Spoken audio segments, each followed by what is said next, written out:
perkenalkan, nama saya Siti Nirwana dari Spikes Hamzah Lombok Timur. Saya dari Kaprodi D3 Kebidanan semester 3. Nah, dan di sini dosen yang bersangkutan pada MK Asuhan MIPAS dan Menyusui ini yaitu Ibu dosen Febri SST MKes. Nah, di materi mekanisme laktasi ini ada pun beberapa pokok yang harus kita bahas, yaitu konsep laktasi, yang kedua air susu ibu atau yang sering disebut dengan ASI.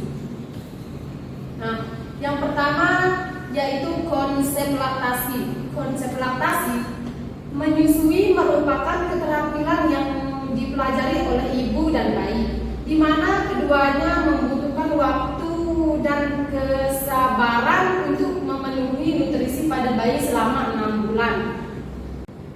Nah, laktasi merupakan teknik menyusui melalui dari ASI sampai pada keadaan bayi menghisap dan menelan ASI. Laktasi merupakan bagian kelengkapan dari siklus reproduksi mamalia termasuk manusia. Masa laktasi berguna untuk menambah pemberian ASI pada umur 0 sampai 2 tahun. Nah, lanjut, adapun hormon-hormon yang berperan dalam proses laktasi yaitu progesteron. Progesteron ini berfungsi sangat penting bagi wanita dalam membentuk tubuh reproduksi ketika dalam menstruasi ataupun pertas. Yang kedua yaitu estrogen. Estrogen memiliki peran sangat penting dalam perkembangan reproduksi wanita ataupun dengan seksual dan proses reproduksinya. Yang C yaitu FSH, yang D LH, dan yang E prolaktin. Prolaktin yaitu berfungsi untuk merangsang kelenjar susu ibu dan pas pada ibu menyusui bayinya. Yang F yaitu oksitosin, di mana oksitosin ini berfungsi untuk merangsang kontraksi pada ibu yang akan melahirkan, sangat kuat pada dinding rahim sehingga mempermudah dan membentuk proses kelahiran. Yang G yaitu HVL, dan yang kedua yaitu fisiologis laktasi. Laktasi atau menyusui merupakan proses integral dari daur reproduksi dan mempunyai dua pengertian, yaitu reproduksi dan mengeluarkan ASI. Secara alamiah, akibat pengaruh hormon maka akan terjadi perubahan secara bertahap sesuai umur dan kondisi yang terjadi dari proses.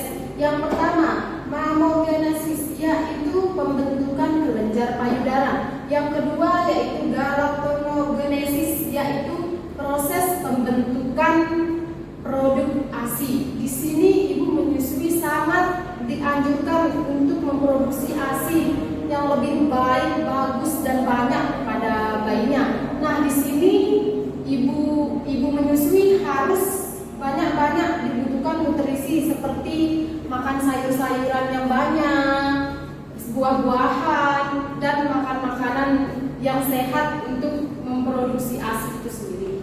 Nah, yang ketiga galaktoprosis, yaitu proses pertahankan produksi ASI.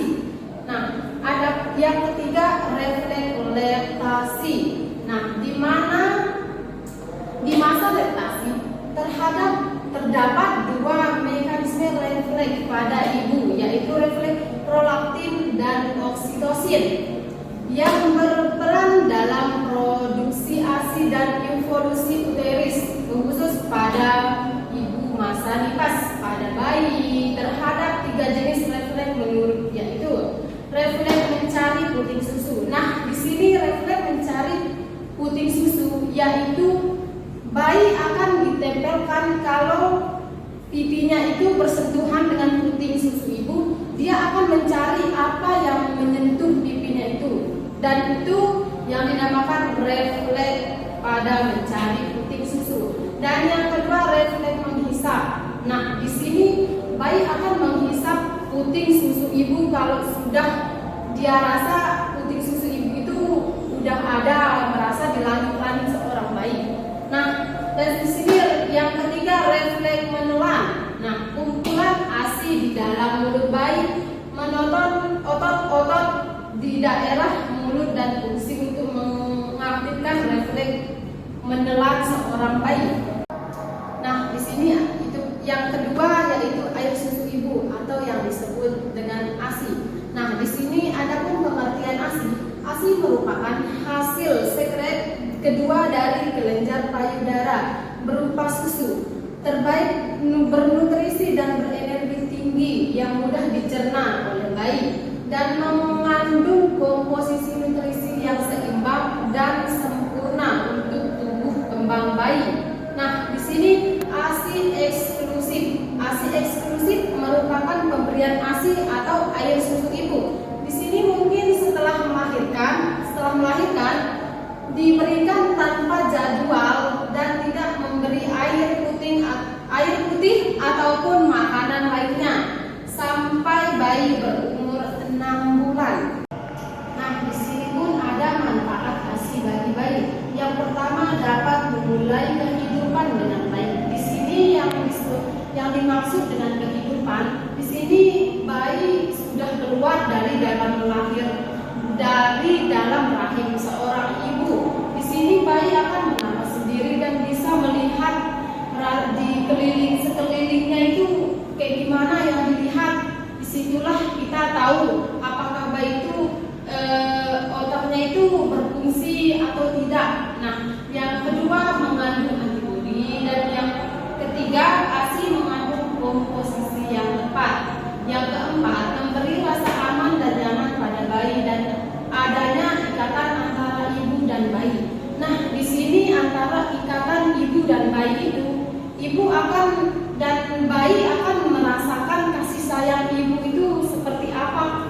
Nah, di sini ibu kalau menyusui seorang bayi itu harus dalam keadaan tenang, tidak bisa dalam pikiran atau stres. Nah, yang kelima terhindar dari alergi. Nah, seperti alergi gatal-gatal atau yang lainnya. Dan yang keenam yaitu ASI meningkatkan kecerdasan pada bayi.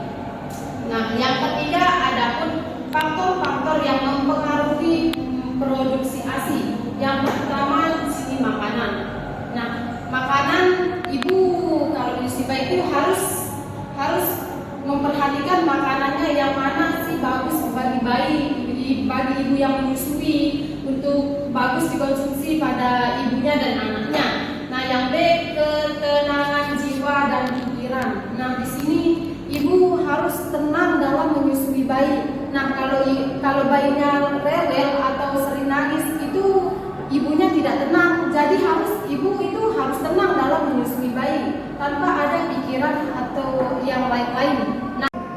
Nah, C menggunakan alat kontrasepsi atau KB.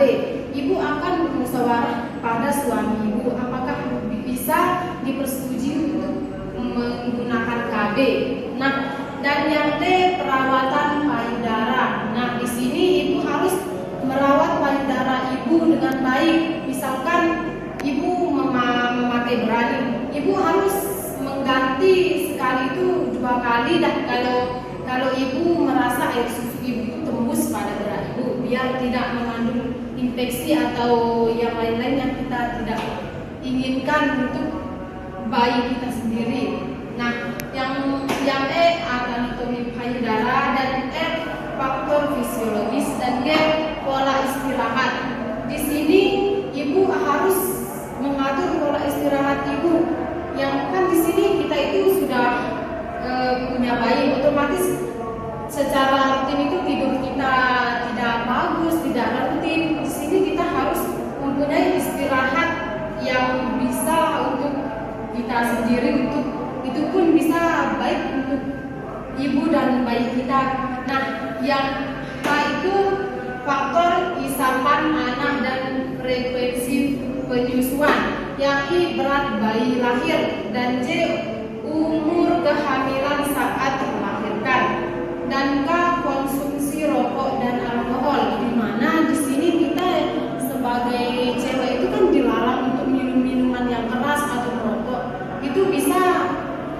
berpengaruh dalam janin kita. Nah, terima kasih. Mungkin hanya ini yang bisa saya sampaikan untuk mekanisme laktasi ini. Mungkin ada kata-kata yang salah atau banyak yang kurangnya, mohon dimaklumi. Sekian, assalamualaikum.